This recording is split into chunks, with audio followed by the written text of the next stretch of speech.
Hello everyone, welcome back to my YouTube channel EBIN. അപ്പോൾ നമ്മൾ ഇന്ന് 1 മിനിറ്റ് കൊണ്ട് കറി ഉണ്ടാക്കാൻ പോവുകയാണ്. ഒരു സൈഡ് ഡിഷ് ആയിട്ടൊക്കെ നമുക്ക് ഉപയോഗിക്കാം. അതിനുവേണ്ടി ഞാനിവിടെ പരിപാടി കുറച്ച് കളറാകാൻ വേണ്ടി 5 പച്ചമുളക് നടുവേ കീറി വെച്ചിരിക്കുകയാണ്. അപ്പോൾ നമ്മൾ നേരത്തെ ഒരു പാൻ വെച്ചായിരുന്നു, അന്ന് ചൂടായി വന്നിട്ടുണ്ട്. അതിലേക്ക് നമുക്ക് കുറച്ച് ഓയിൽ, കോക്കനട്ട് ഓയിൽ ഒഴിച്ചു കൊടുക്കാം. അങ്ങനെ നമ്മുടെ വെളിച്ചെണ്ണ നന്നായിട്ട് ചൂടായി വന്നിട്ടുണ്ട്. അതിലേക്ക് നമ്മുടെ മുളക് ഇട്ട് കൊടുക്കാം.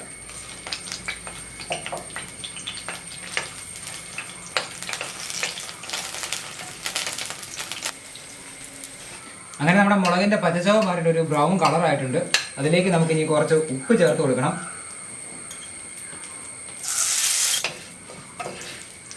നമ്മൾ ഉപ്പ് ചേർത്ത് ഇളക്കിയപ്പോൾ നമ്മൾ കുറച്ച് അധികം ചേർത്ത് ഇളക്കിയിട്ടുണ്ട്. അപ്പം നമുക്ക് ഇനി നമ്മുടെ ഫ്ലെയിം ഓഫ് ചെയ്യാം.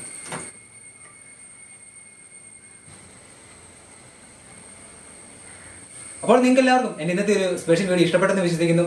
അപ്പോൾ നിങ്ങൾ ഇനി ചോറും കഞ്ഞിയൊക്കെ വീട്ടിൽ കഴിക്കുമ്പോൾ ഇതൊന്ന് സൈഡ് ഡിഷ് ആയിട്ട് പരീക്ഷിച്ച് നോക്കുക. എന്നിട്ട് അഭിപ്രായം കമന്റ് ബോക്സിൽ രേഖപ്പെടുത്തുക. പിന്നെ ഒരു പുതുപുത്തൻ വീഡിയോ ആയിട്ട് വരുന്നിടം വരെ ബൈ.